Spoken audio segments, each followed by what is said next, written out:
nuestra docencia. Todavía nos falta estos días, vamos a ver las acciones que se pueden presentar en el Tribunal Andino de Justicia.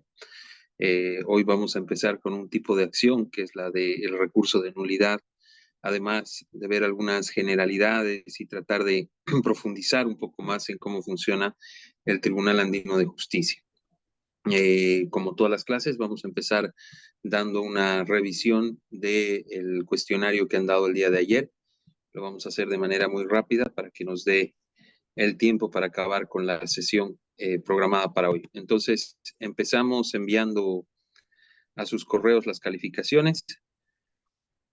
Y bueno, la primera pregunta era respecto a las recomendaciones, decisiones, declaraciones, actos de coordinación o control del Parlamento andino forman parte del derecho comunitario. En este caso, la respuesta es falso, la respuesta correcta. Veo que muchos han contestado que verdadero. Hemos sido muy enfáticos en señalar que el Parlamento andino no tiene, eh, no tiene la facultad de poder emitir derecho comunitario. El Parlamento andino solamente emite algunas decisiones, declaraciones, pero en ningún caso lo que aprueba, lo que acuerdan los parlamentarios andinos forman parte del derecho comunitario. Habíamos dicho que los únicos órganos decisorios que emiten norma comunitaria son la Comisión, el Consejo Andino de Ministros de Relaciones Exteriores y la Secretaría General de la CAN. Incluso habíamos conversado de que es algo que se está cuestionando en este momento. Tenemos diputados parlamentarios supraestatales que participan de un órgano que no es supraestatal, como es el caso del Parlamento andino. A diferencia del Parlamento Europeo, que en el caso del Parlamento Europeo, las decisiones que adoptan son de carácter vinculante y forman parte del derecho comunitario europeo, ¿no? Bueno, ¿sobre qué países participan en el Parlamento andino? La mayoría ha contestado de manera correcta. Son nuestros 4 países más Chile. Yo les decía, es una de las únicas o de las pocas, digamos, instancias en la que Chile ha hecho valer su condición de asociado a la comunidad andina sin ser miembro pleno. La siguiente pregunta era, ¿Venezuela, pese a haber abandonado la CAN, aún forma parte de los siguientes órganos del Sistema Andino de Integración? Del Consejo Presidencial, obviamente no, porque no es miembro pleno, su presidente no participa del Consejo. Tampoco de los órganos decisorios, tampoco del Tribunal de Justicia, ni de la Secretaría General, pero sí de la CAF, junto con otros 20 países, ¿no?, que son parte de la CAF, del FLAR, donde también está Costa Rica, está Uruguay, del Organismo Andino de Salud, y bueno, esos son los 3 órganos donde todavía participa Venezuela, pese a haber abandonado la comunidad andina. La siguiente pregunta, esta prácticamente todos han contestado de manera correcta. Los consejos consultivos solamente emiten opiniones ante los órganos decisorios y pueden participar con derecho a voz en las reuniones de los órganos del SAI donde son invitados, ¿no? La última pregunta, que también casi todos han contestado de manera correcta, el Tribunal de Justicia de la Comunidad Andina tiene que interpretar, aplicar el derecho comunitario bajo los principios y es efecto directo, aplicación inmediata y supremacía. Esos son los principios mediante o bajo los cuales el Tribunal Andino de Justicia debe interpretar y aplicar el derecho comunitario. Bueno, aprovecho que estoy compartiendo esta pantalla para mostrarles que aquí he subido un documento, es Manual de Procedimientos del Tribunal Andino de Justicia, está en la plataforma, muy recomendable si ustedes quieren profundizar respecto a las distintas acciones que se pueden asumir en el marco del Tribunal Andino de Justicia. Como les decía, no es algo que esté muy difundido a nivel de nuestros países, pero el Tribunal Andino de Justicia tiene la posibilidad de solucionar o de resolver demandas que tienen que ver con nuestros derechos como ciudadanos andinos, ¿no? Este es un manual de procedimientos,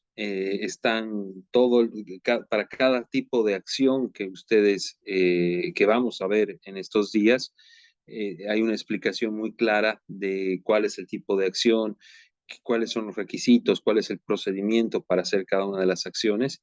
Y bueno, lo dejo ahí como material complementario. Entonces, eso aprovechando que estábamos compartiendo esta pantalla y bueno, mencionarles que también está la sesión de mañana ya cargada en la plataforma. Bueno, entonces empecemos con la sesión de hoy. Como les decía, hoy vamos a empezar con los distintos tipos de acciones que se pueden iniciar en el Tribunal Andino de Justicia, en este órgano que es tan importante para la comunidad andina porque es el que garantiza que el derecho comunitario se cumpla, ¿no? Y es, como les decía en alguna otra sesión, es lo que nos diferencia, una de las cosas que nos diferencia de los demás procesos de integración a nivel subregional, que tenemos un tribunal que emite sentencias supranacionales, por decirlo así, y que son de cumplimiento obligatorio. Entonces, arranquemos. Vamos a hablar primero de qué es el Tribunal Andino de Justicia. Es un órgano jurisdiccional, ya vamos a ver por qué es jurisdiccional, que es comunitario, claro, es comunitario porque hace al derecho comunitario, ¿no? O sea, porque se encarga del cumplimiento del derecho comunitario del más alto nivel y fue creado con el objeto de salvaguardar la vigencia del Acuerdo de Cartagena y los derechos y obligaciones que de él derivan. Entonces, todos los países, los ciudadanos, los estados, tenemos derechos y obligaciones que emanan del Acuerdo de Cartagena y toda la norma derivada, como habíamos visto, y el Tribunal Andino de Justicia es el encargado de poder salvaguardar esta vigencia, ¿no? Se determinó, y esto es importante porque está en el cuestionario, por eso incluso lo he puesto en rojo, que el Tribunal Andino de Justicia debe ser un órgano independiente, debe ser un órgano jurisdiccional completamente independiente de los estados, es decir, de los gobiernos. Se supone que los gobiernos de los países miembros no deben incidir en las decisiones del Tribunal Andino de Justicia. Tiene que ser un órgano completamente independiente. Pero no solamente de los gobiernos, no solamente de los estados, sino también de los demás órganos e instituciones. Es decir, el Tribunal Andino de Justicia no puede subordinarse ni a la Secretaría, ni al Parlamento andino, ni a ningún órgano del sistema andino de integración. Debe ser, y así fue creado, completamente independiente de los gobiernos y de los demás órganos e instituciones comunitarias. Y bueno, tiene que tener la capacidad de declarar el derecho comunitario andino y poder dirimir controversias que surjan de su aplicación e interpretarlo de manera uniforme. No es fácil. Todos los países, todos los jueces nacionales, todas las autoridades, incluso que resuelven procesos administrativos, deben interpretar de manera uniforme el derecho comunitario y para eso está el Tribunal Andino de Justicia. Doctor Luis Alberto Villavicencio tiene la palabra. Muchas gracias, estimado doctor. Buenas noches con usted, buenas noches con todos los compañeros. Ahí, esa parte no me quedó muy claro, estimado doctor. A ver, usted nos indica de que las personas que emiten este tipo de resoluciones tienen que ser totalmente independientes de los, justamente de los estados que forman el CAN. No le entendí muy bien esa parte. Perfecto. Aquí hay cuando se crea el Tribunal Andino de Justicia, se establece que este Tribunal de Justicia no se puede subordinar, por cambiar la palabra para que se entienda mejor, no se puede subordinar a ningún país, no puede recibir instrucciones de ningún país, de ningún gobierno, ni puede subordinarse, ni los gobiernos deberían afectar las decisiones que toma el tribunal. No deberían los gobiernos ni los demás órganos del sistema andino de integración incidir en el tribunal andino. Debe ser un ente completamente independiente. Como tiene que resolver controversias, entonces se supone que es un órgano completamente imparcial e independiente de los demás órganos y de los gobiernos.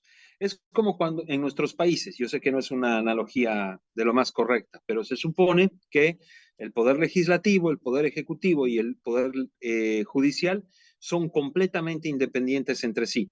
Lo mismo sucede en el caso del Tribunal Andino de Justicia. Se supone que es completamente independiente.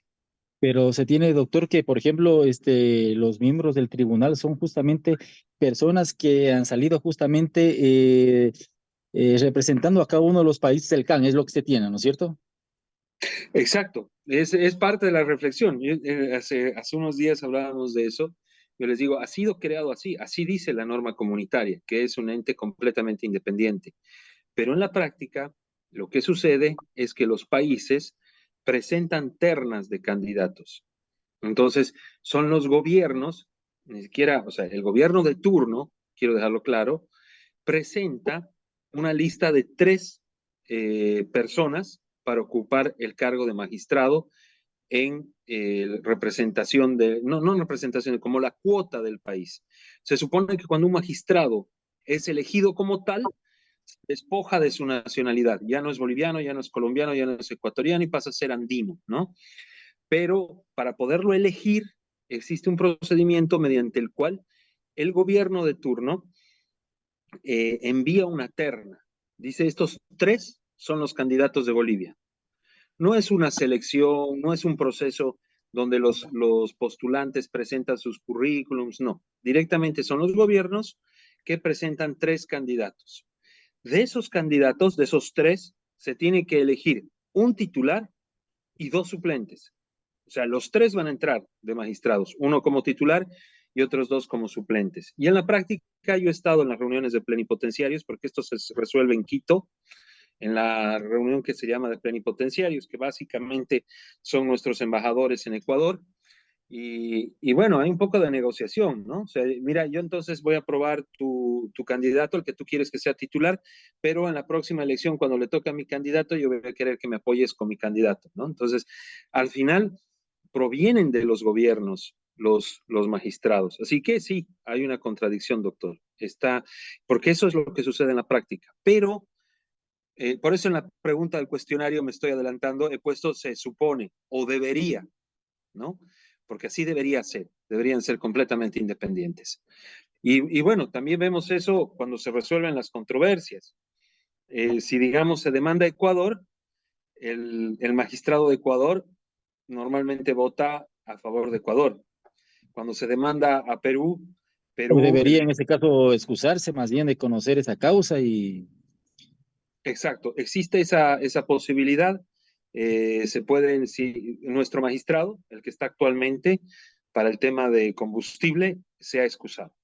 Nuestro magistrado, el titular, se ha excusado precisamente porque incluso ha hecho declaraciones públicas, porque nuestro actual magistrado es nuestro anterior canciller. Entonces, creo que ha actuado conforme a la ética y se ha excusado en ese caso. Pero no sucede siempre, ¿no? Eso, doctor, gracias, doctor. gracias a usted. Gracias. Ha sido interesante reflexionar sobre ese tema. Doctor Otalvaro tiene la palabra. Gracias, dos buenas noches. Pero sea como sea, los magistrados no emiten fallos políticos, ellos emiten fallos en derecho. Entonces hay posibilidades de control jurídico sobre las decisiones de estos. Que mi pregunta va hacia allá. ¿Quiere segunda instancia para ellos? ¿Una sala? Establecen salas, me imagino, y desde ahí se hacen los repartos se hacen los repartos para el control a cuen. Muy buena pregunta, doctor. Las sentencias emitidas por el tribunal son inapelables. No hay una instancia posterior a una sentencia emitida por el tribunal. Solamente puede revisar una sentencia el tribunal si es el mismo tribunal, o sea, el mismo tribunal puede revisar una sentencia cuando existe algún hecho que no se conocía al momento de adoptar la sentencia. No hay otra forma, no hay apelación. Para mis compañeros de Bolivia, hemos estado escuchando para el tema de combustibles, algunas personas que decían, vamos a apelar al tribunal. No se puede apelar al tribunal, no hay apelación, es la última instancia. Y bueno, ellos tienen que actuar en derecho. Y bueno, eso es un tema. El tribunal, nuestro tribunal, no tiene una instancia posterior, una instancia superior, no hay forma. O sea, se sortea quién va a ser el magistrado que va a sustentar la causa y luego se vota, si se tiene una sentencia se vota y si 3 están a favor y 1 en contra, se aprueba esa sentencia. Es así de simple. Y bueno, si hay 2 y 2, que es lo que ha pasado en combustibles Ecuador y Bolivia, se sortea para nada, no hay ninguna otra instancia a la que se pueda acudir luego de una sentencia. Espero haber podido contestar su pregunta, doctor.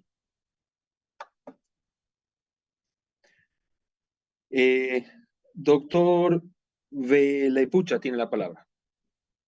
Sí, buenas noches, doctor, buenas noches, compañeros.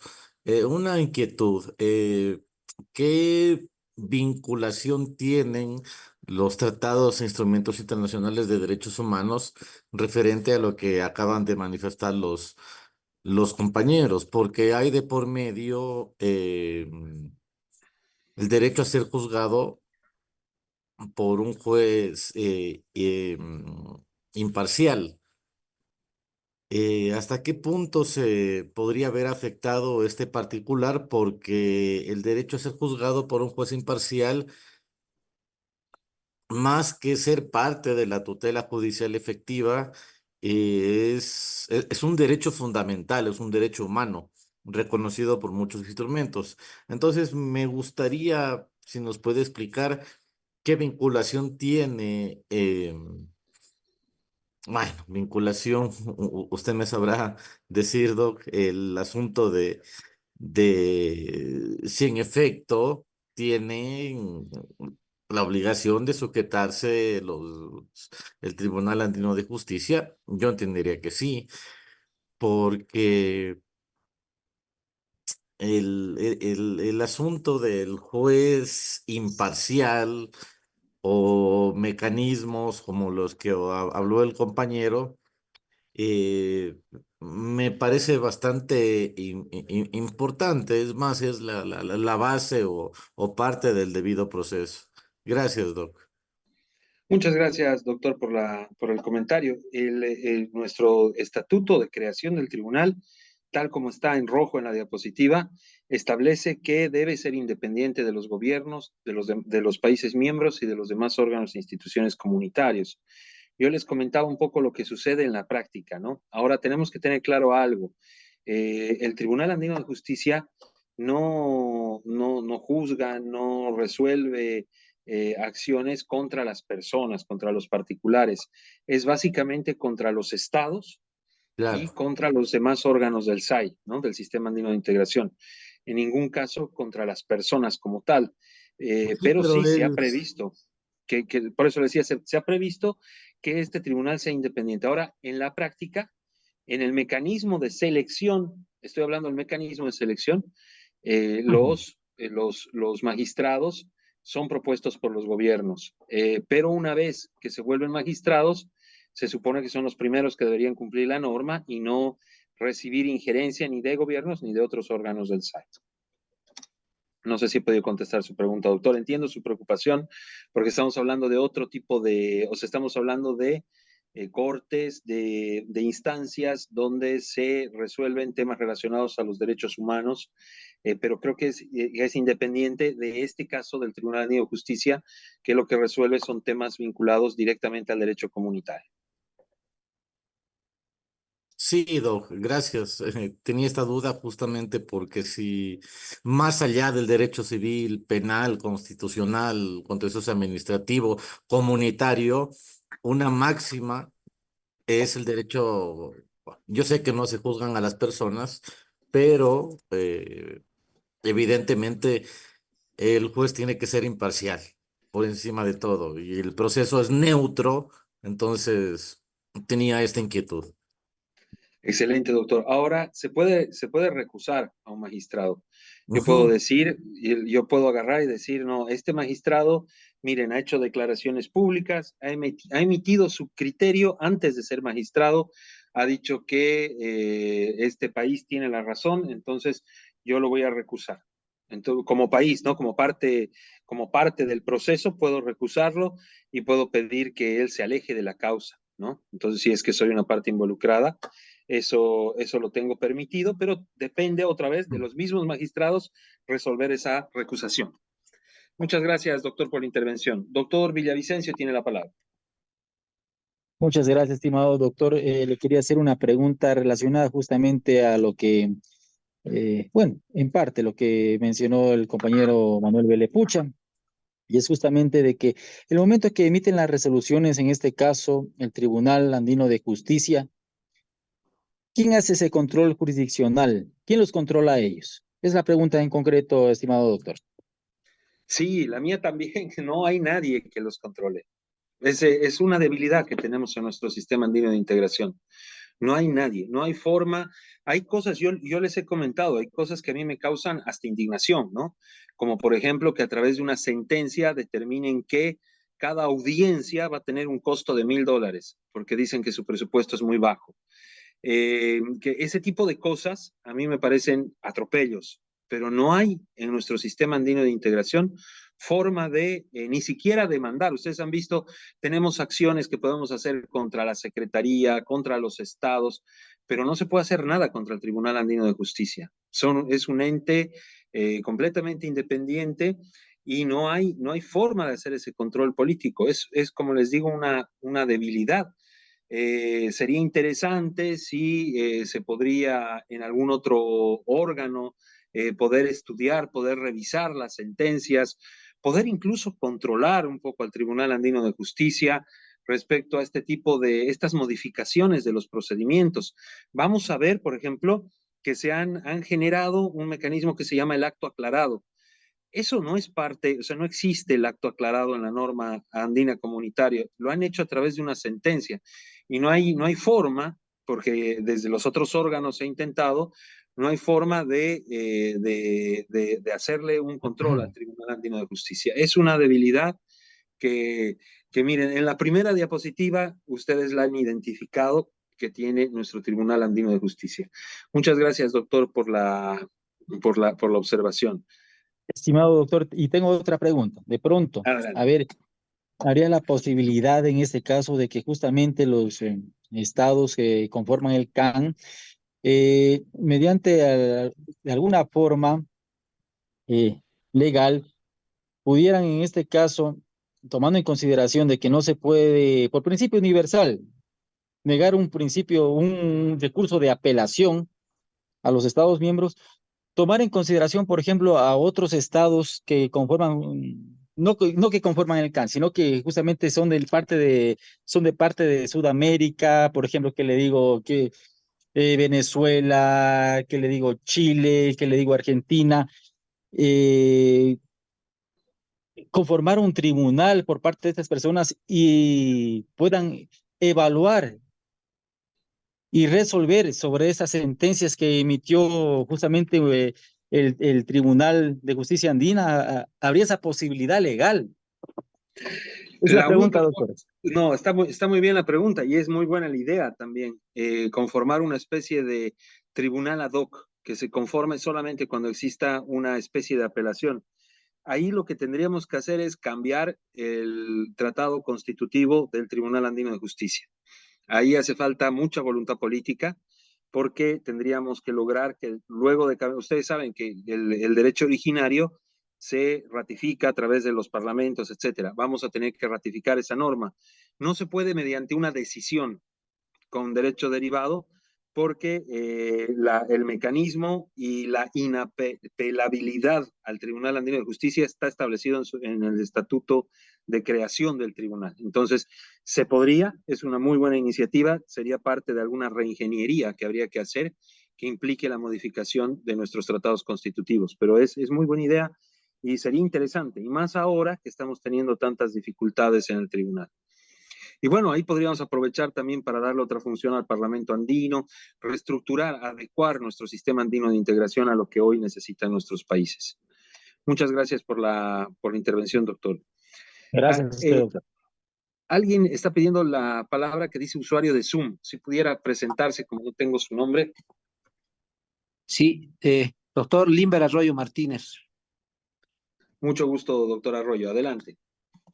Una consulta, profesor. En el caso de la gasolina, el caso de Perú que demanda a Ecuador y Bolivia, según las noticias se establece que el juez boliviano no se ha excusado, sino más al contrario, ha sido quien ha emitido el voto a favor justamente de aquella sentencia. Pero si es que habría esa posibilidad de excusarse, en este caso, al estar involucrado Perú, Ecuador y Bolivia, no tendría quórum el Tribunal de Justicia de la CAN, ¿no? Entonces, obviamente ahí va el tema del derecho al juez natural, independiente, imparcial, sea en la Corte Interamericana, sea en el Tribunal de Justicia de del CAN o de cualquier otro órgano jurisdiccional o administrativo. Ese principio es un principio universal, ¿no? Entonces, solamente podía tal vez recusar un Estado cuando ya haya emitido algún criterio uno de los jueces, pero no creo a todos los jueces porque no habría solución a un caso, a una demanda que pueda existir, ¿no? Entonces, yo creo que en estos casos concretos, porque además el juez boliviano ha sido amenazado por el Estado boliviano porque hubiese sido designado por un gobierno digamos, no constitucional. Yo no comparto con aquello, pero eso fue lo que el gobierno manifestó y obviamente el gobierno no puede esperar de aquel juez que designa que falle a favor, porque finalmente el juez está obrando en favor de la comunidad, no en favor del Estado, sino en favor de la justicia de la comunidad que ha establecido sus reglas propias para conformar una integración como el caso de la comunidad andina, ¿no? Entonces, en este caso, doctor, yo creo que la norma, no sé si prevé estos temas de que no hay quórum y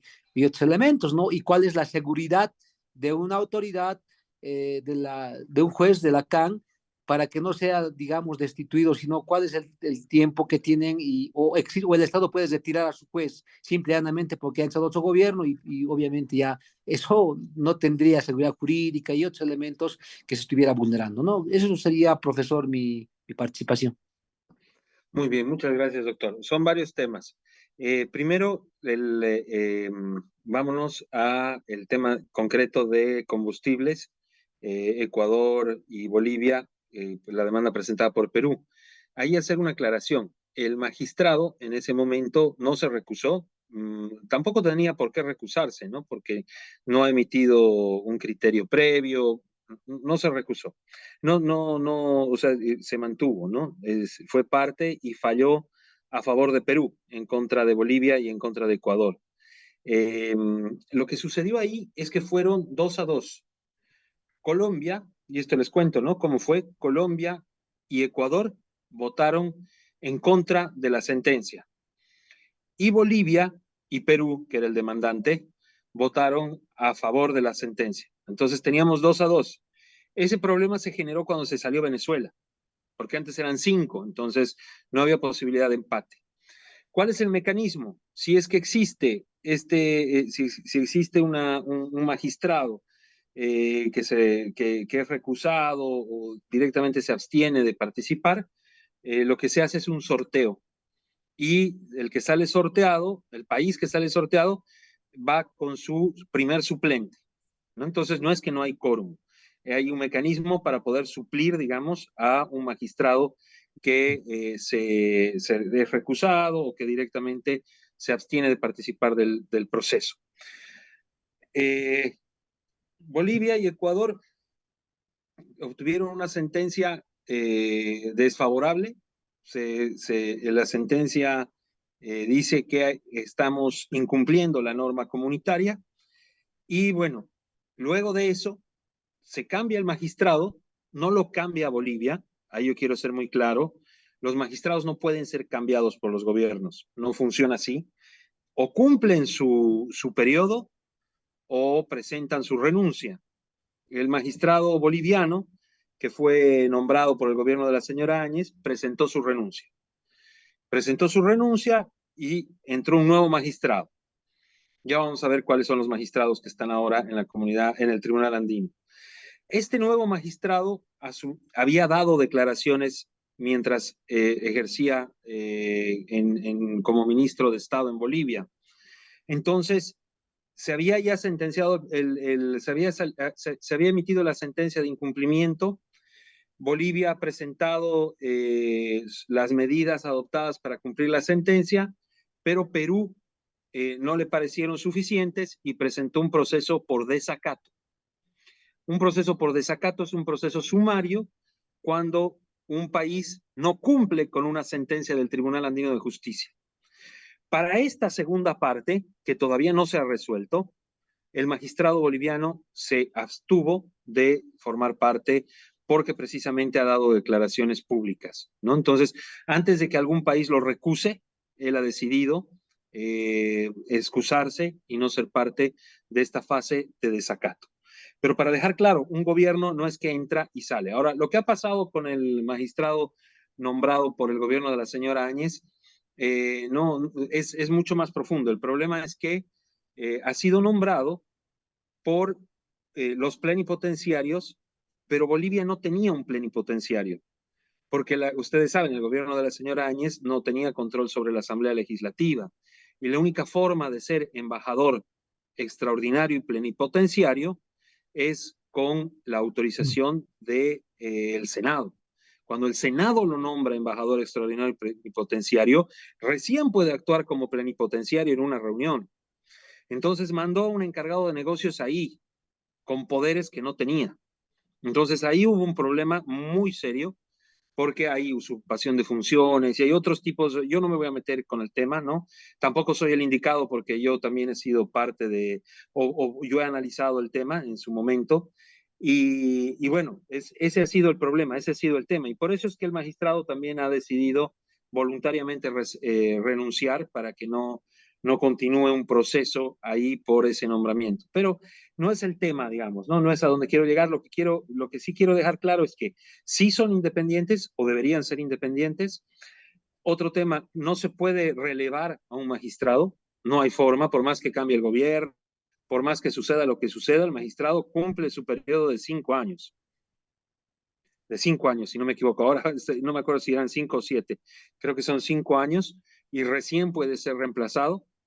Y se supone que son funcionarios, tienen que velar por la comunidad, no por su propio país.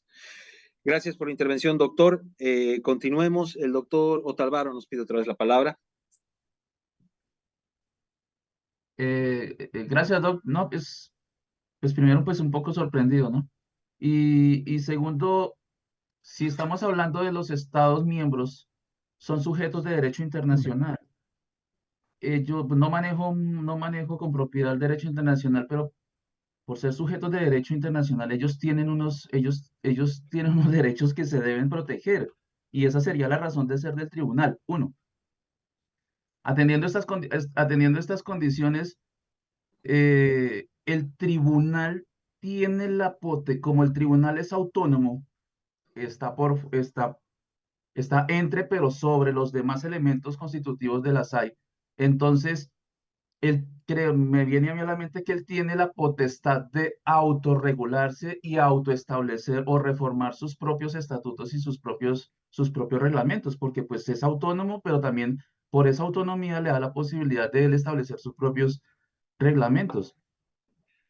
Y negarle a estos sujetos de derecho una posibilidad de una segunda instancia o de la revisión de los fallos que emita el tribunal, pues me adhiero a lo que decía el doctor Belepuch hace un instante, pues eso es abiertamente irregular y entonces entramos en el terreno de una justicia injusta. Atendiendo eso, pues simple y llanamente estamos deslegitimando, pierde legitimidad el mismo tribunal porque no tiene quien lo controle y no está haciendo uso de su propio autocontrol. mm, pues estamos aquí en situaciones académicas y nos permite especular y hablar de muchas cosas, pues pienso yo, con el debido respeto, que están llamados a hacer una reforma sobre esas condiciones y en efecto sí tener en cuenta los derechos humanos que no son taxativos, sino que están latentes, simplemente las circunstancias nos van mostrando cuáles son los derechos que tenemos que ir trayendo y no tienen que estar radicados en un documento, porque los derechos ya están ahí. No sé, esa es mi apreciación y mi reflexión. No sé si esté fuera de tema, autor. Muchas gracias.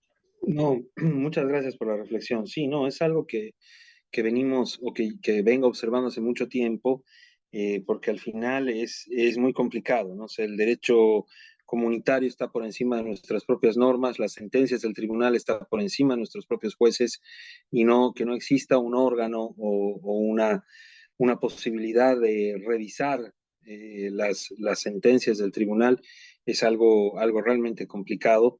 y bueno, espero sea uno de los temas que se pueda abordar en algún momento en una futura reingeniería de nuestra comunidad andina. Muchas gracias, doctor, por el comentario. Por último, le damos la palabra al doctor Belepucha para poder continuar, si no, no vamos a alcanzar a terminar el cuestionario. Adelante, doctor. Gracias, doctor. Disculpe, voy a ser muy concreto. Sí me llama mucho la atención los principios generales del derecho, principios universales del derecho. Por ejemplo, en el Ecuador están reconocidos en, en algunas normas. Sí me preocupa un poco esa inobservancia, no sé si, no quiero sonar un poco que suene despectivo, pero el debido proceso o el derecho a ser juzgado por un tribunal o juzgado justo, no me refiero a lo penal, esa era mi segunda parte, es tan evidente que no se garantizan los principios básicos del derecho. Se ha hablado de impugnaciones, se dice que el juez tiene que recusarse, tendría que excusarse más que recusarse, más Exacto. allá de los términos. Y en las últimas conversaciones que tuvimos en esta charla, creo que más o menos salieron como unos 5 o 6 temas que no son respetados o no serían respetados por quien administra justicia en ese sentido. Y bueno, esta es mi preocupación, ¿no? Como, como juristas. Y el segundo punto era, ¿qué vinculación tiene el Tribunal Andino de Justicia o la Administración de Justicia andino? Estamos estudiando una maestría en Derecho Penal, Procesal Penal. ¿Existe algún tipo de conexión, de vinculación con lo que corresponde a la materia penal o no? Eso nomás, doctor. Muchas gracias. Muy bien. Sobre la primera parte de la pregunta, bueno, coincido. Hay muchos temas que se deben volver a estudiar, que se deben adecuar en cuanto al funcionamiento del Tribunal Andino de Justicia. Incluso se nos daba alguna sugerencia de que podríamos tener algún tribunal ad hoc, etcétera. Y estoy muy de acuerdo. Sobre la segunda parte, tal vez deberíamos en la primera clase haber conversado sobre el tema. Todo lo que es derecho, la materia de derecho comunitario está en prácticamente todas las maestrías de la Universidad Andina. No tiene una relación directa con la materia penal, pero somos una universidad que es parte del sistema andino de integración y una de las docencias que normalmente va al principio, normalmente esta materia es la primera materia, es sobre derecho comunitario, porque la idea es que se pueda comprender los principios del derecho comunitario al ser una universidad que es parte del sistema andino de integración. No vamos a hablar de temas relacionados con derecho penal. Esta misma materia la damos en constitucional, la damos en la de negocios internacionales, en administración de empresas, etcétera. Es como una materia que está en todos los programas o gran parte de los programas de maestría. En algunas otras maestrías se llama de otra forma, pero se refiere a lo mismo. Y bueno, la idea es que todos partamos de conocer cómo funciona el derecho comunitario, que es un área que no ha sido muy difundida, por lo menos en nuestros países. Espero haber podido contestar su pregunta, doctor. Gracias, doc. Muy amable. Bueno, continuemos entonces. Vámonos, voy a tratar de avanzar un poquito más rápido.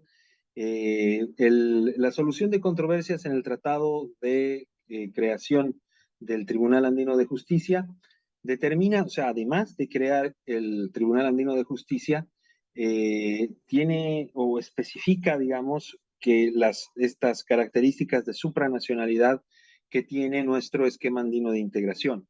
Habla de lo que es la norma comunitaria, lo que ya hemos hablado con ustedes, que tiene primacía, aplicación directa, efecto inmediato. Eso ya desde el artículo 2 y 3 En el artículo 1 especifica que las decisiones y las resoluciones son parte del derecho comunitario y bueno, crea el tribunal y establece la composición y competencias de esto. Este es el Tratado de Creación del Tribunal Andino de Justicia. El Tribunal Andino de Justicia, como hemos dicho, es un órgano jurisdiccional, comunitario y supranacional. Jurisdiccional porque dicta sentencias que hacen tránsito a cosa juzgada. Es lo que decíamos, lo que ustedes consultaban, si es que hay una posibilidad de revisión, de apelación. No, es jurisdiccional porque precisamente lo que las sentencias del Tribunal Andino de Justicia hacen tránsito a cosa juzgada, son irrevocables, no hay forma de revocar una sentencia del tribunal y son definitivas. No hay una instancia superior que pueda modificar una sentencia del Tribunal Andino de Justicia. Que nosotros aquí, en la discusión que hemos tenido, hemos identificado que eso es una debilidad más bien del tribunal. Es comunitario porque tiene jurisdicción en todo el territorio andino y además porque vela por el cumplimiento del derecho comunitario. Es supranacional porque implica una cesión parcial de las competencias de nuestros propios jueces nacionales que ya no pueden resolver temas que están en el derecho comunitario. Nuestros jueces comunitarios, nuestros jueces nacionales, cuando se trata de un tema donde existe norma comunitaria, directamente no pueden conocer del proceso. Y es más, si es un tema que no tiene que ver directamente con la norma comunitaria, pero invoca en algún momento norma comunitaria, está obligado a hacer la consulta prejudicial, que ya vamos a ver qué es. Composición del tribunal. Bueno, aquí ya hablamos de los magistrados, creo que esto lo hemos adelantado un poquito. El tratado 6, el artículo 6 del tratado dice que está compuesto por 5 magistrados. Tenemos un problema ahí, ¿no? La suerte es que en este artículo 6 quedó establecido que puede modificarse esta composición por el Consejo. Bueno, cuando se sale Venezuela y ya no hay forma de que hayan 5 magistrados, solamente nos quedaban 4, se aprueba la decisión 633 que dice que el número de magistrados que entregan al tribunal será igual al número de países miembros de la CAN, que eso ya es un poco más lógico. Somos 4 países, son 4 magistrados. Los magistrados deben ser nacionales de origen de los países miembros, 1 por país, y deben reunir las condiciones requeridas en su país para el ejercicio de las más altas funciones judiciales. Es decir, si en nuestro país y en Bolivia se solicita para poder ser magistrado, ¿no?, nacional, para ser juez nacional, haber cumplido con el servicio militar, tener un idioma nativo, qué sé yo, contar con certificado de no violencia familiar, todos los requisitos que se le pidan a un magistrado, un equivalente, digamos, el que cumple las más altas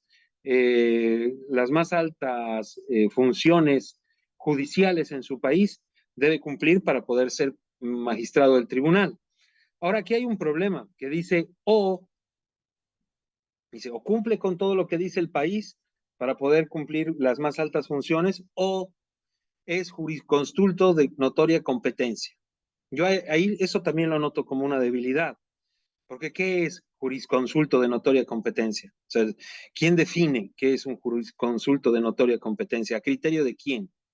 Entonces, ahí se abre mucho, ¿no?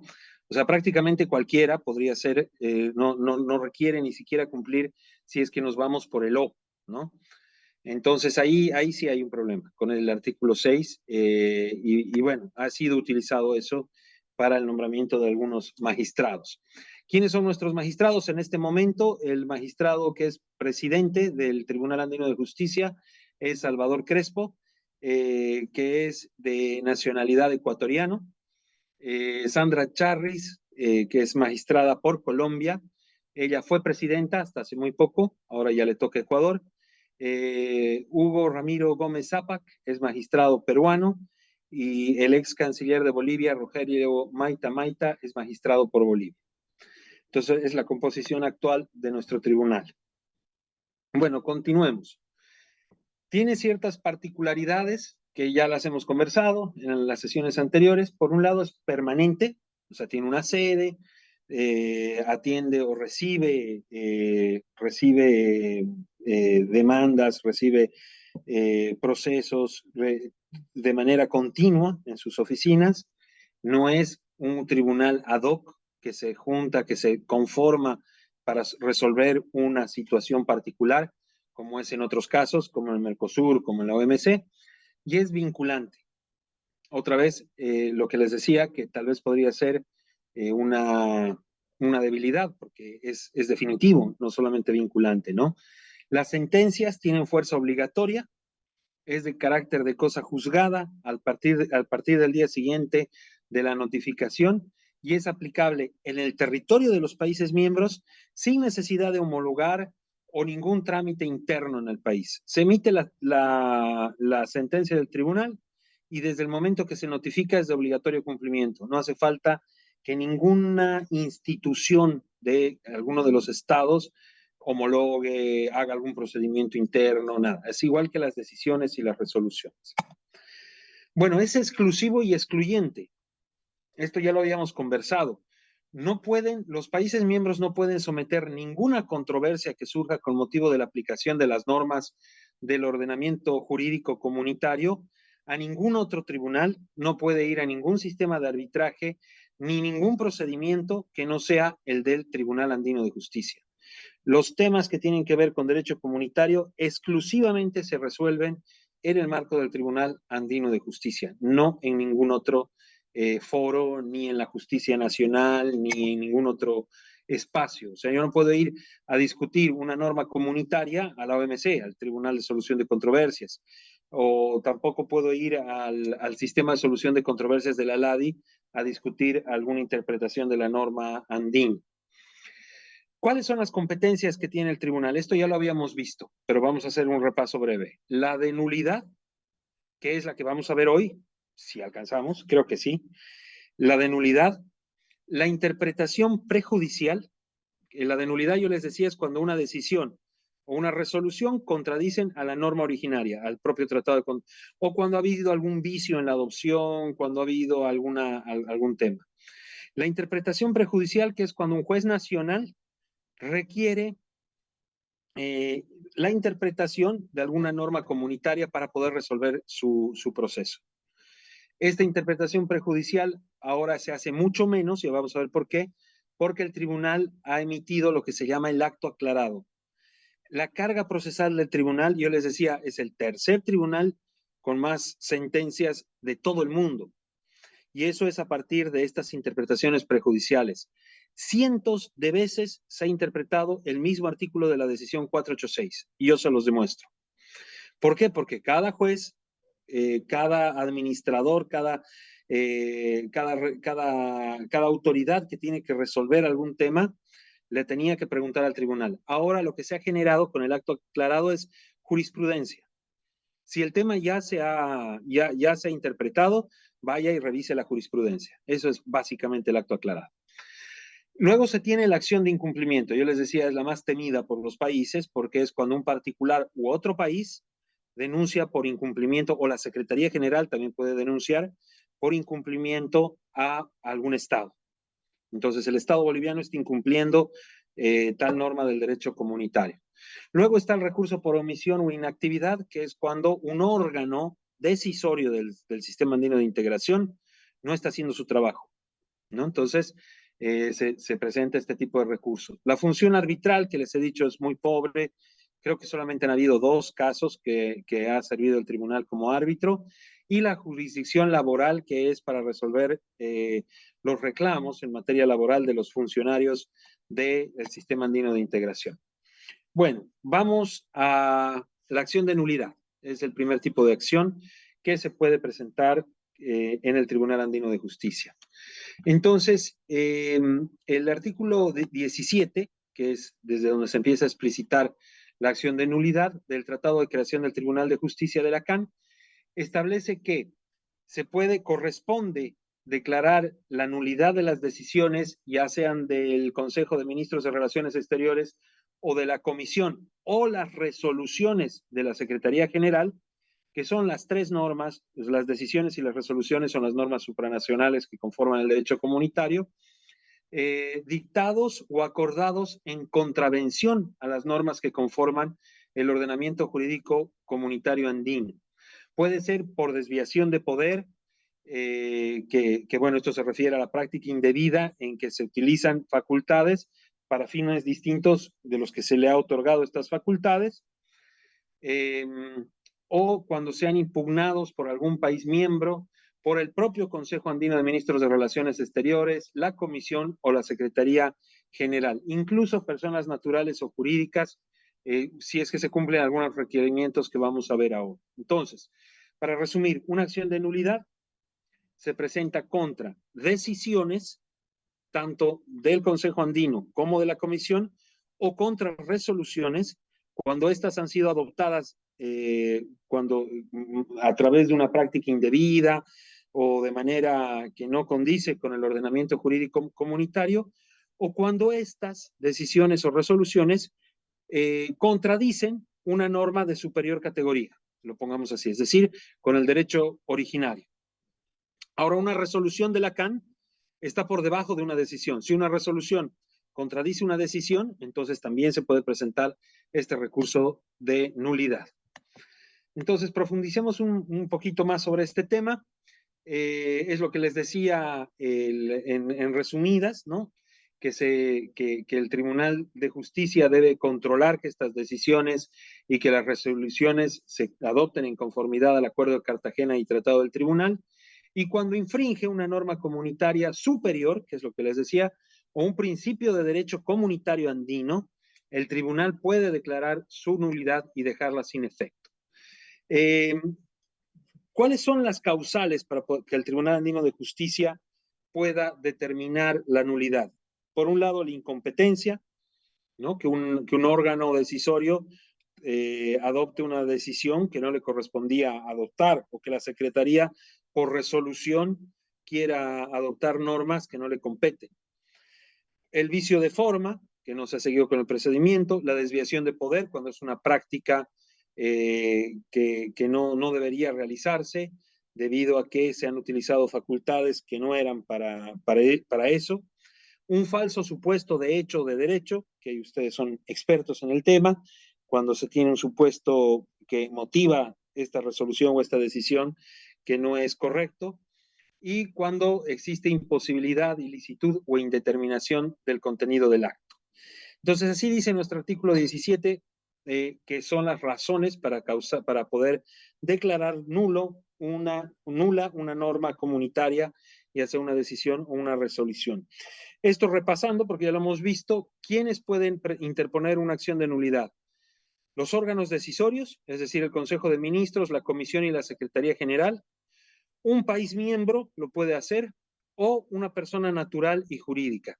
Y bueno, sus derechos o sus intereses legítimos deben demostrarse que han sido vulnerados con esta norma comunitaria. Entonces, esto está en el cuestionario, recuérdenlo, una acción de nulidad la puede presentar cualquiera de los 3 órganos decisorios, un país miembro o una persona natural o jurídica. Prescripción. No podemos, existe cierta inseguridad o genera cierta inestabilidad jurídica el hecho de que cualquier momento nosotros podamos declarar nulidad de una decisión del derecho comunitario. Entonces, se ha establecido que una decisión o una resolución puede presentarse de un recurso de nulidad solamente hasta 2 años después de emitida esta norma, de la fecha de entrada en vigencia, perdón, no de emitida, sino de la fecha de entrada en vigencia. Es decir, si hay alguna decisión o alguna resolución que consideramos debería ser nula, la acción debe presentarse antes de los 2 años. Luego de los 2 años ya no hay forma de retroceder con la decisión o la resolución. Eso nos tiene que quedar claro, porque si no, imagínense, vamos a poder revisar decisiones de hace 20 años y eso genera inestabilidad, genera un vacío, ¿no? Es así como está establecido en nuestro estatuto de creación del tribunal. Bueno, ¿cuáles son los requisitos? Aquí los pongo muy en general, pero van a ver que no es más que esto, ¿no? Se pueden ver también el manual de procedimientos, pero si se trata de un país miembro, lo primero que debe demostrar es que el país no votó a favor por la decisión. O sea, yo no puedo, como Bolivia, ir al Consejo Andino y votar a favor de la aprobación de una decisión y al día siguiente presentar un recurso de nulidad, ¿no? Entonces, eso recuérdenlo porque también está en el cuestionario. Si un país ha votado afirmativamente, pierde el derecho de luego querer presentar nulidad por esa decisión, ¿no? O sea, para poder presentar nulidad, yo primero tengo que votar negativamente o abstenerme, ¿no? Ahora, si es un país miembro quien va a presentar, si es una persona natural y jurídica, lo que tiene que demostrar esa persona natural o jurídica es que esa decisión o resolución afecta sus intereses legítimos. Entonces tienen que hacer, en el escrito, tienen que demostrar de que esa decisión les va a afectar, ¿no? Y que por eso tienen interés en impugnarla. Luego, simplemente la copia de la decisión o resolución que se va a impugnar, la indicación de las normas, y aquí hay que ser muy claro, hay que decir, se estima que esta decisión incumple tal y tal artículo del Acuerdo de Cartagena o de esta otra decisión, etcétera. Hay que identificar exactamente cuáles son las normas que se estarían vulnerando, ¿no? Y cuáles son esas razones. Cuando se interponga contra una resolución de efectos particulares, es decir, cuando sea un particular el que está haciendo la impugnación, tienen que especificar dónde quieren ser notificados sobre la resolución del tribunal, sobre la sentencia, por el acto impugnado. Como ven, es bastante sencillo. Cualquier ciudadano podría hacerlo, ¿no? Algunas cosas que tenemos que tener claras. La interposición de una acción de nulidad no afecta la eficacia o vigencia de la norma.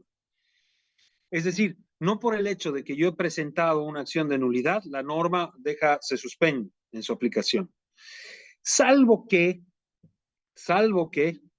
el tribunal, a petición de la parte que está haciendo la acción, ordene la suspensión provisional de la ejecución del instrumento impugnado siguiendo algunas reglas. Entonces, el tribunal puede decir, bueno, normalmente el hecho de que se presente una demanda de nulidad no suspende la norma, pero si es que el que está impugnando demuestra que está en una de estas causas, entonces sí el tribunal podría decidir suspender la aplicación de la norma. ¿Cuáles serían estos casos? Si la demanda de nulidad se dirige contra una disposición comunitaria de contenido general, basta que haya manifiesta violación de otra superior categoría del mismo ordenamiento que se pueda percibir mediante una elemental comparación entre esta y aquella. A ver, pongamos un ejemplo para tener claro. Si yo estoy demandando de nulidad una decisión que contradice el Acuerdo de Cartagena, que es de superior rango, simplemente yo tengo que demostrar y decir, fíjese el artículo tanto del Acuerdo de Cartagena y fíjese lo que dice la decisión. Es evidente que existe una contraposición o existe una contradicción en una norma de superior jerarquía. Es a eso a lo que se refiere. Entonces, si el tribunal de una revisión de la norma originaria y la norma derivada ve que existe una contradicción, entonces puede suspender la aplicación de esa norma, ¿no? Lo mismo si se trata de una resolución. Las resoluciones, no se olviden, las emite la Secretaría General. Si una resolución contraviene una decisión, entonces el demandante dice, mire lo que ha sacado la Secretaría General, contraviene explícitamente lo que dice la decisión número tanto. Entonces así podría quedar sin efecto esa norma mientras se resuelve, ¿no? el procedimiento. Bueno, si el objeto de la acción de nulidad fuera una norma de contenido particular, deberán aparecer comprobados además los perjuicios irreparables o de difícil reparación. Entonces, ustedes, ¿cómo también podrían, o sea, qué es lo que tendrían que hacer si son particulares? Decir, mire, yo necesito que el tribunal suspenda esta norma de manera inmediata, la aplicación mientras decide y mientras emite la sentencia, necesito que como medida cautelar suspenda la aplicación de esta medida, porque si esta medida sigue en vigencia, me va a afectar económicamente, me va a afectar porque no voy a poder exportar, me va a afectar porque voy a ver vulnerados mis derechos como ciudadano. etcétera. Entonces, el particular tiene que demostrar que es necesaria la suspensión porque si no, voy a tener un daño irreparable inminente si es que no se suspende de manera inmediata. Ahora, el que demanda decide si solicita estas medidas cautelares o no, ¿no? Y eso depende si puede demostrar de que va a haber un daño irreparable. Ahora hay algo más complicado todavía. Si se trata de un particular, incluso el tribunal andino puede pedirle una póliza o una boleta de garantía. Es decir, bueno, me estás pidiendo que suspenda la aplicación de esta norma. Si estás seguro de que existe una contradicción entre esta norma y la otra, entonces te exijo una boleta de garantía para poder emitir medidas cautelares. Puede ser una póliza de seguro, una garantía, el tribunal decide de cuál va a ser el monto. Y si la sentencia es contraria, y pese a que es contraria al que está presentando la demanda, se ha suspendido la norma, se ejecuta esa boleta de garantía.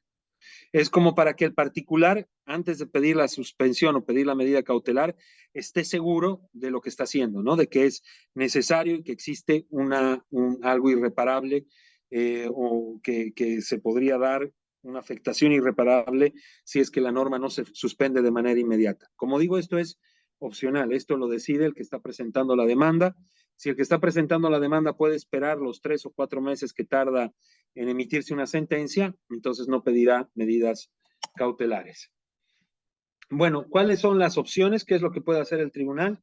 Directamente puede desestimar la impugnación cuando en el escrito no se ha demostrado de que existe una nulidad del acto. Cuando declara la legalidad del acto, cuando dice no ha existido, directamente es legal, o sea, o ha sido adoptada esta decisión o esta resolución de manera conforme con el derecho comunitario, o declara la nulidad. Dice que esta decisión queda nula o esta resolución queda nula, pero además tiene que especificar cuáles van a ser los efectos. Va a ser nula desde el momento de su publicación, va a ser nula desde hoy y todas las transacciones que se han realizado en virtud serán compensadas, qué sé yo. O sea, ya tiene que el tribunal definir qué es lo que sucede, cuáles van a ser los efectos de esa nulidad. Doctor Velepucha tiene la palabra. Gracias, doctor. Muy amable. Una consulta. Si un magistrado de la CAN comete un acto ilícito en el marco de sus competencias, lo que se conoce como prevaricato, eh, ¿tiene algún tipo de procedimiento? Evidentemente es la CAN, o sea, no hay una jurisdicción para que, digamos, si comete un delito de esa naturaleza pueda ser sancionado penalmente, me refiero. No, penalmente no. O sea, puede ser O sea, puede retirado. cometer cualquier tipo de vicio de más allá de error, puede cometer cualquier tipo de situación y no tendrá responsabilidad penal. En el uso mientras es funcionario andino, solamente se somete a la norma comunitaria. Ujú. Incluso los magistrados tienen inmunidad diplomática en Ecuador. eh, Pero usted hace tienen un momento dijo que la inmunidad diplomática como que no se la respeta mucho, ¿no? Bueno, la inmunidad diplomática es bajo la Convención de Viena de 1961, precisamente una de las cosas, digamos, uno de los temas que son bastante controvertidos, es que los que gozan de inmunidad diplomática no pueden ser procesados penalmente, ¿no? Primero se les tiene que retirar esa inmunidad diplomática para recién poder ser procesados, pero eso es por la vía ordinaria, eso tendrían que procesarlos en Ecuador, en la justicia ecuatoriana, si es que el delito lo ha cometido en Ecuador. Ahora, se les puede quitar la condición de magistrados. Existe el propio tribunal, el propio Tratado de Creación del Tribunal Andino de Justicia, especifica que se puede sancionar con la separación, con la separación del cargo, es decir, que se le quita, digamos, se queda sin efecto su designación como magistrado si es que no cumple con todos eh, con todo su código de ética. Pero ¿quiénes lo juzgan? ¿Quiénes deciden si es que amerita una sanción o no? son los propios magistrados, son los otros 3 magistrados, ¿no? Entonces, sí existe un procedimiento, ¿no? Ahora, no se los va a juzgar en el marco del Tribunal Andino de Justicia si es que han cometido un delito penal. Ahí tendría que ser en la justicia ecuatoriana, previo que pierda la inmunidad diplomática, ¿no? Una vez que se lo retira, que dice, no, usted ha cometido prevaricato, ha sido infragante, los otros 3 magistrados tendrían que fallar en contra, es como una especie de tribunal disciplinario el que se conforma y se lo retira, y ese tribunal es capaz de separar a la persona del cargo, deja de ser magistrado, y una vez que deja de ser magistrado deja de tener inmunidad diplomática, y ahí ya puede ser llevado a la justicia ordinaria en territorio ecuatoriano, porque territorialmente ha cometido el delito en Ecuador. Creo que por ahí va, no sé si será la pregunta, doctor. Sí, gracias, muy amable. Muchas gracias. Bueno, continuemos. Me hacen preguntas muy difíciles. Yo no les aclaré, en el principio no me presenté. Yo no soy abogado, quiero aclarar. Doy clases de derecho comunitario, sí que a veces me ponen en situaciones complicadas, pero Disculpe, no, no sí, sabía. sí, no soy abogado, yo soy experto en integración y en relaciones comerciales, en comercio exterior sobre todo. He sido embajador, ahora aprovecho a presentarme, he sido embajador de Bolivia aquí en Uruguay, he sido viceministro de Comercio y siempre he estado vinculado a temas de integración. En este momento soy subsecretario de la LADI, trabajo acá en Montevideo. Me disculpo, miren, en la clase 7 recién me presento, pero para aclarar, porque me han hecho notar algunas imprecisiones en términos que estoy utilizando y les quería aclarar eso, ¿no? Yo trato, sobre todo mi área de especialización es integración. Muchas gracias, doctor. Continuemos entonces.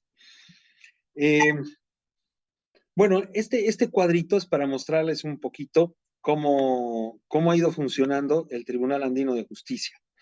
El Tribunal Andino de Justicia ha atendido hasta abril del 2024, que es el dato que he conseguido hoy, un total de 7.529, ha emitido 7.529 sentencias. Imagínense, estamos hablando desde el año 85 hasta el 2024. Por eso es que los hace uno de los 3 tribunales, o de las 3 cortes con mayor número de sentencias del mundo.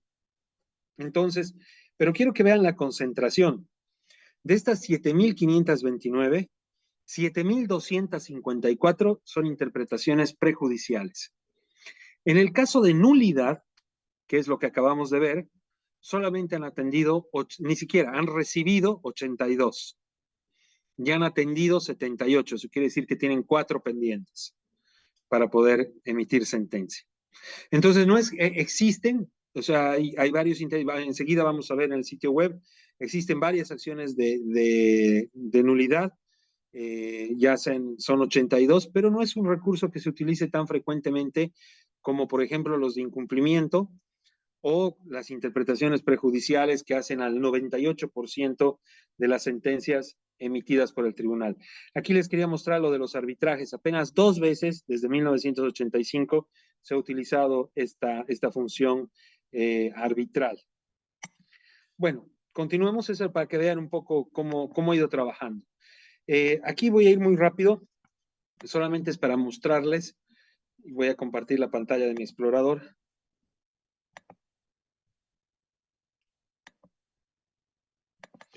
Es la página web del tribunal, he ido directamente a las acciones de nulidad. Estas son las últimas acciones de nulidad donde ha salido una sentencia. Esta es la última del 8 de noviembre del 2023. Es un tema que tiene que ver, van a ver que la mayor parte son con temas que tienen que ver con la zona de libre comercio, es decir, con tránsito de mercancías. Vamos a abrir esta sentencia. Algo valioso que tiene nuestro tribunal andino es que todas las sentencias están en su sitio web desde el año 85 hasta la fecha, pueden encontrarlas todas absolutamente y están bastante bien organizadas. Es un poquito grande, por eso está tardando en cargar, porque es el escaneado directamente de las sentencias, pero es para que vean más o menos cómo es una sentencia, cómo emite una sentencia el tribunal cuando se trata de un recurso de nulidad. Le demos 2 segundos que está cargando. y después ya pasamos a nuestro cuestionario.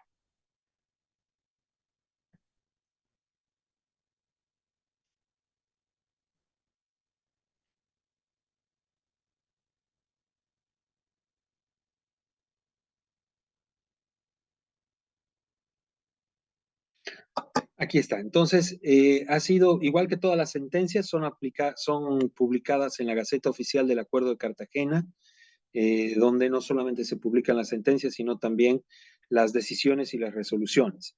Entonces, se trata de una acción de nulidad que ha planteado Perú, es decir, en este caso no ha sido un particular, ha sido un Estado, y se le está presentando contra la resolución 1842 de la Secretaría General.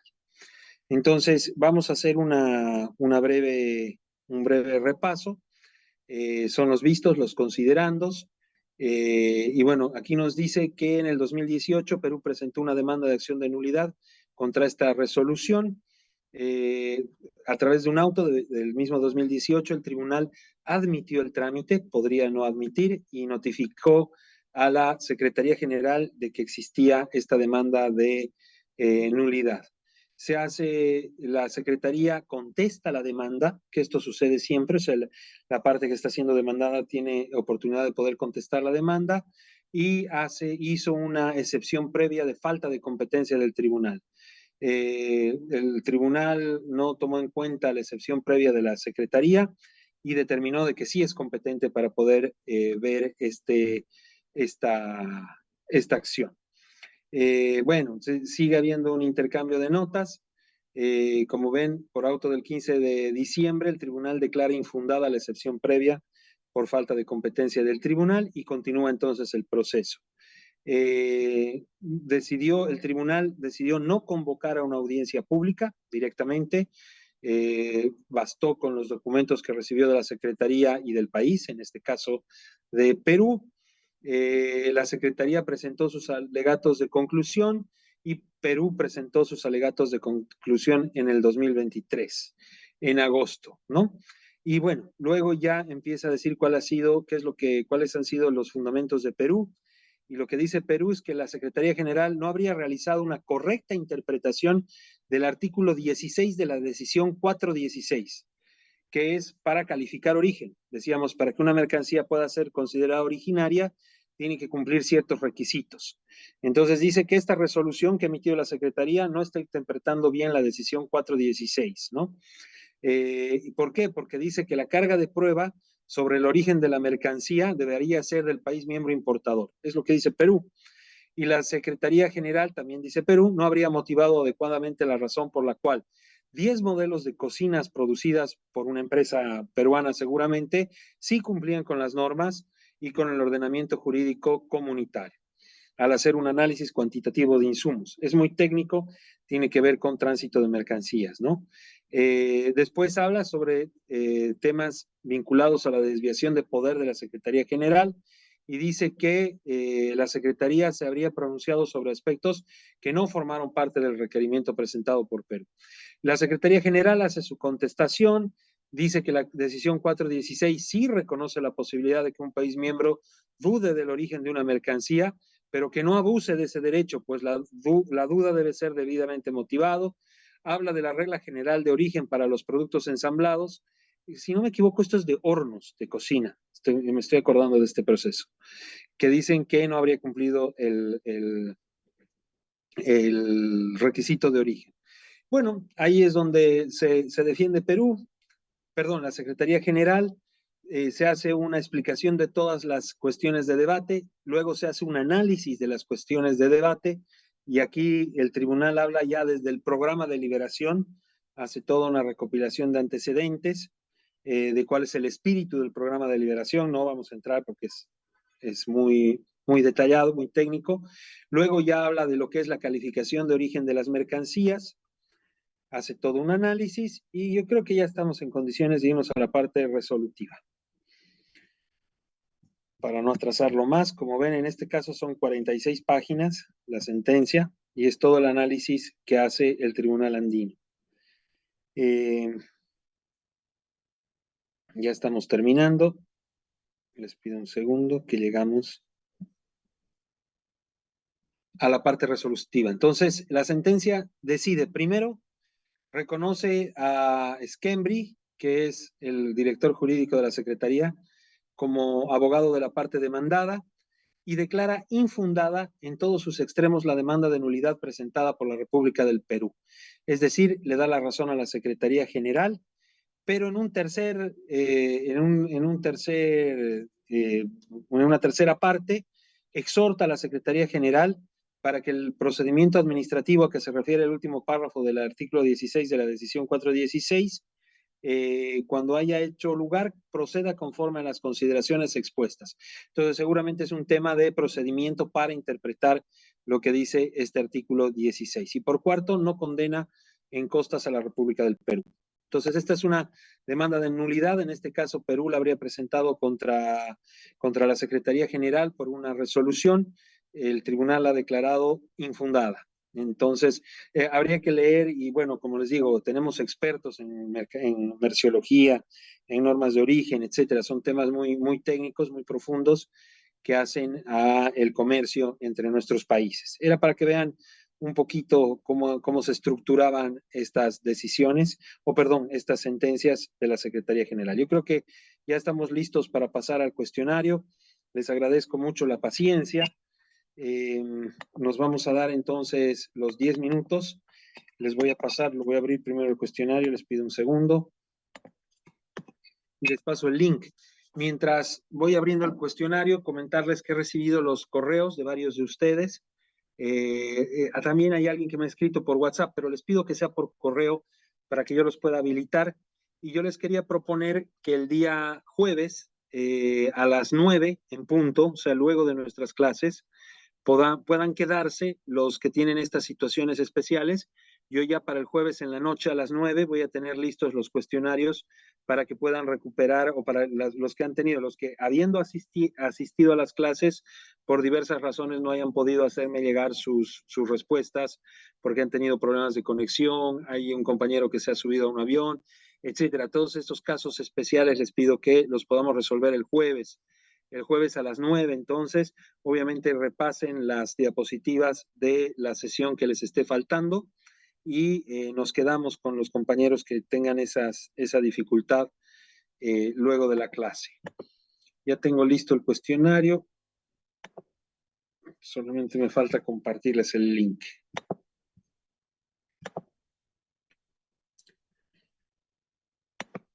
Tenemos algunas preguntas, voy a contestarlas muy rápido, creo que son bastante simples. No sé si todas las acciones pueden prescriben a los 2 años. Sí.